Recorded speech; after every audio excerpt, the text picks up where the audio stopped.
Bonjour à tous, bienvenue à notre méditation quotidienne. Alors au début de cette semaine qui commence, nous sommes heureux de nous retrouver ensemble.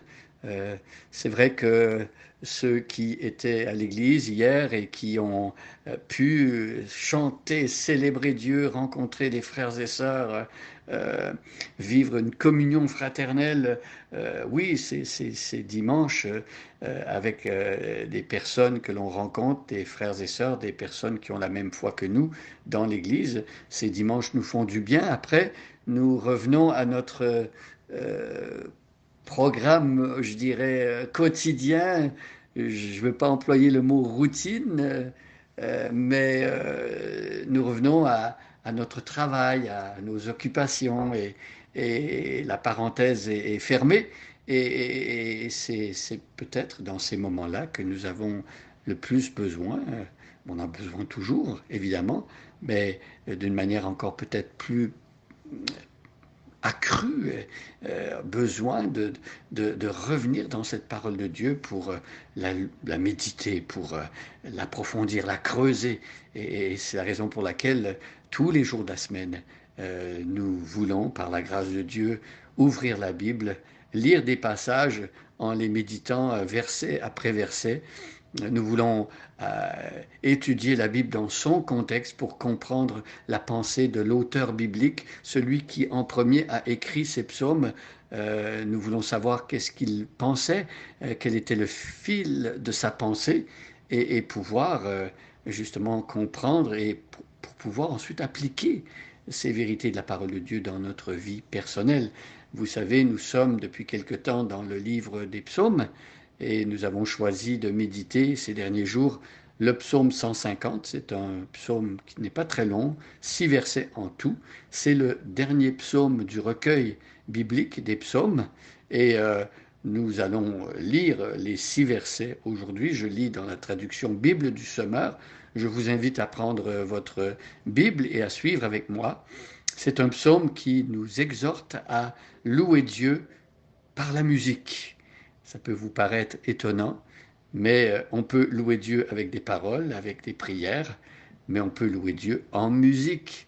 Et on peut accompagner cette musique de paroles également. Et c'est l'objectif des psaumes, euh, de prendre des poèmes qui ont été écrits par des auteurs bibliques et de les mettre en musique. Et ces psaumes étaient chantés pour louer Dieu au temple de Jérusalem ou parfois d'une manière plus personnelle pour la piété d'une famille ou même d'une personne en particulier. Et je prie que les psaumes aient que les psaumes aient cet usage personnel pour vous et que vous puissiez vous en servir également pour vous approcher de Dieu et apprendre à le louer. Je lis donc le psaume 150, les 6 versets du psaume, et aujourd'hui nous allons nous arrêter au verset 4.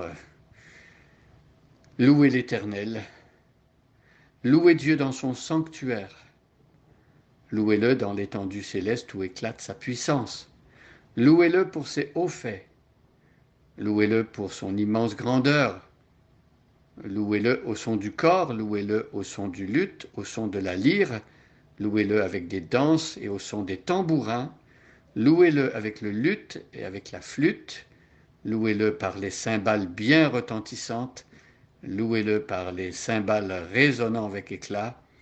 Que tout ce qui vit loue donc l'Éternel, louez l'Éternel.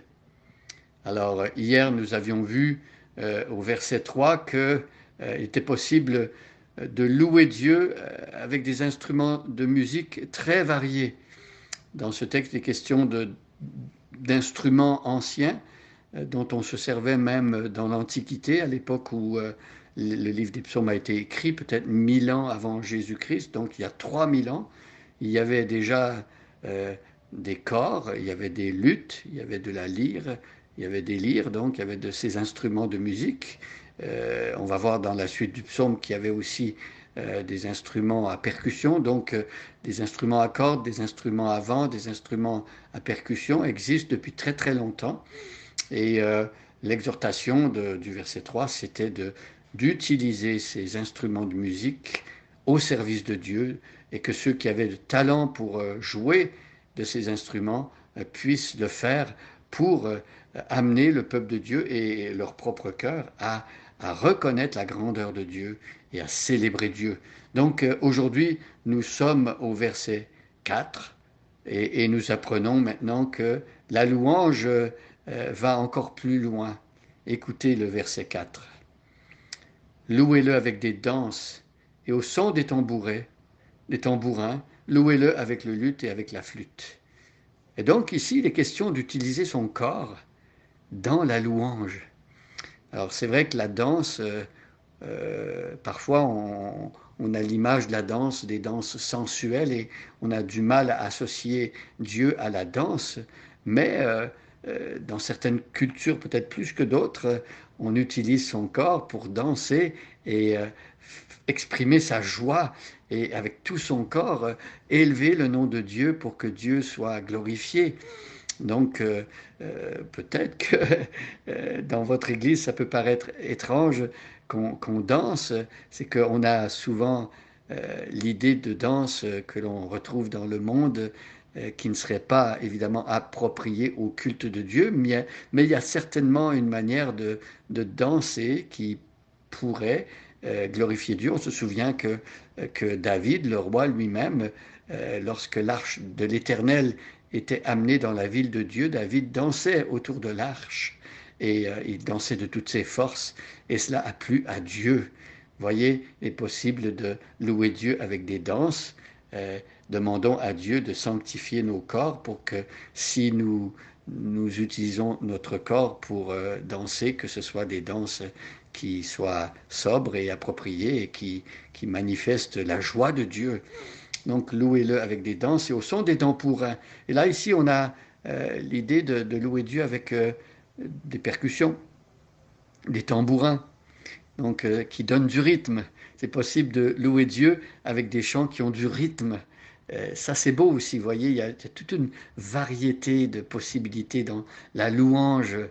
Quand on est triste, on peut vouloir chanter des chants avec des notes en mineur ou des notes en majeur. Si on est joyeux, on peut varier pendant la célébration entre des chants joyeux et des chants réflexifs, des chants plus tristes parfois si on a besoin de pleurer devant Dieu. Il y a toutes sortes de possibilités. Mais ici, s'il est question de danse et de tambourin, on a certainement l'idée de chants plutôt joyeux.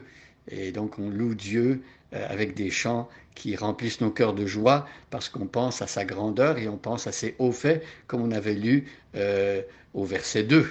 Et il est question à nouveau du luth et de la flûte, donc les instruments à cordes et l'instrument à vent. Donc, vous voyez, il y a toutes sortes de possibilités. Il y a une place à une grande créativité lorsqu'on loue Dieu.